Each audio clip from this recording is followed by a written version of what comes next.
예레미야 14장 19절에서 15장 9절 말씀. 내가 손을 들었다. 오늘 본문은 남유다의 죽음을 원하는 하나님의 마음입니다. 극심한 가뭄으로 고통받는 백성들이 하나님께 간구했습니다. 하지만 그들의 간구는 하나님만을 향한 것이 아니었습니다. 그들에게 하나님은 여러 방법 가운데 하나일 뿐이었습니다. 게다가 곧 모든 것이 좋아질 것이라는 거짓 예언자들의 거짓 예언으로 인해서 백성들은 혼란에 빠져 있었습니다. 예레미야는 비통한 심정으로 하나님께 기도했습니다. 남유다를 위한 기도가 아니었습니다. 자신들의 죄를 인정하고 오직 하나님께만 희망이 있음을 고백하며 하나님의 영광을 위해, 하나님의 이름을 위해 자신들을 구해달라고 기도했습니다. 그때 하나님께서 말씀하십니다. 비록 모세와 사무엘이 내 앞에 나와 빈다고 해도 내가 이 백성에게 마음을 기울이지 않을 것이다. 이 백성을 내 앞에서 쫓아내라. 그야말로 절망적인 대답입니다. 모세가 누구입니까? 이스라엘을 존재하게 한 사람입니다. 하나님과 대면했고 하나님께서 나의 종이라고 말씀하셨습니다. 모세의 기도에 하나님께서 마음을 돌이키시기도 했습니다. 그런데 그 모세가 와서 빌어도 안 된다는 것입니다. 사무엘은 누구입니까? 하나님과 사람 앞에서 은총을 입은 사람입니다. 즉, 하나님과 사람 모두에게 인정을 받은 사람이라는 의미입니다. 그렇기에 하나님께서 이스라엘의 왕을 세우실 때 사무엘을 통해서 세우셨습니다. 사무엘이 하나님과 사람 사이에 보증이 된 것입니다. 그런데 그 사무엘이 와서 빌어도 안 된다는 것입니다. 예레미야에게는 그야말로 절망이었을 것입니다. 절망에 빠져 있는 예레미야의 마음에 쐐기를 박으십니다. 어디를 가든지 연병에 걸려 죽고 칼에 맞아 죽고 굶어 죽고 포로로 끌려갈 것이다. 즉, 피할 곳이 없는 재앙이 그들에게 임한다는 의미입니다. 이것이 끝이 아닙니다. 죽은 후에 개들에게 뜯어먹히고 공중의 새가 쪼아먹고 들짐승이 그들을 먹어치웁니다. 장래는 고사하고 시체조차 찾을 수 없는 신세가 되는 것입니다. 죽음 이후에도 평안이 없을 것이라는 경고입니다. 마침내 하나님께서 말씀하십니다. 나는 이제 너를 불쌍히 여기기에도 지쳤다. 너를 멸망시키려고 내가 손을 들었다. 본문에서 불쌍히 여기다 라고 번역한 히브리어 나함은 한숨 쉬다, 자신을 안심시키다 라는 의미입니다.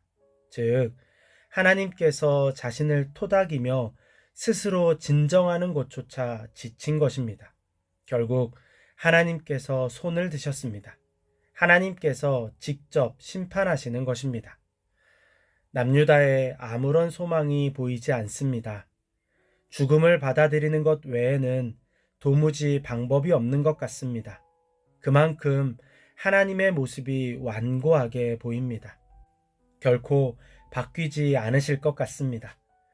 남유다에게 임할 재앙을 자식을 잃어버린 어머니의 모습으로 설명하시는 하나님의 모습을 묵상하면서 왠지 남유다의 희망을 꺾기 위해 더 독하게 말씀하시는 것 같습니다. 왜 이토록 철저하게 남유다의 죽음을 원하시는 것일까요? 죽는 것 외에는 다른 방법이 없기 때문입니다. 하나님도 지치게 만든 남유다가 자신들의 죄와 함께 죽어야 하나님께서 다음 계획을 시작할 수 있기 때문입니다. 지금 남유다에게 필요한 것은 희망이 아니라 죽음입니다. 하나님께서 남유다의 죽음을 원하시는 이유는 남유다의 죄가 유독 악하고 많기 때문이 아닙니다. 하나님 앞에서 죄의 무게는 모두 같습니다. 죄의 무게는 죽음입니다. 그렇다면 죽음을 원하시는 하나님의 마음이 남유다만을 향한 것이 아님을 알 수 있습니다. 하나님께서는 죄를 가진 모든 사람이 죄와 함께 하나님 안에서 죽기를 원하십니다. 그래야 새로운 생명을 줄 수 있기 때문입니다. 하지만 아무도 죽음을 원하지 않습니다. 오히려 죄와 함께 아득바득 살고자 합니다. 하나님께서 죄를 이해해 주시기를 원합니다. 사랑의 하나님이 그것밖에 사랑하지 못하냐며 큰 소리칩니다. 그들을 향해 하나님께서 말씀하십니다.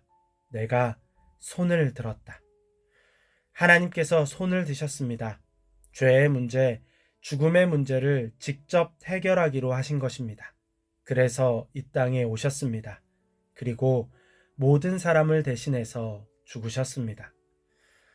남유다의 죽음을 원하시는 하나님의 모습이 마치 십자가를 지고 골고다 언덕에 오르시는 예수님의 모습으로 보였습니다.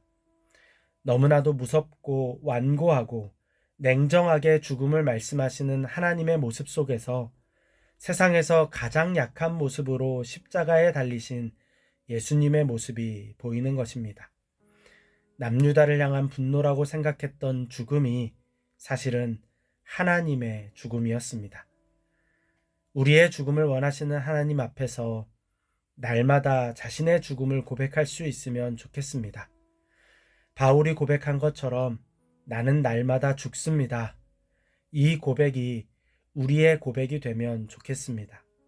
계속해서 죄의 종노릇하며 아등바등 살아가는 인생이 아니라 예수님께서 죽으신 십자가 위에서 우리도 함께 죽었음을 고백하며 살기를 바랍니다.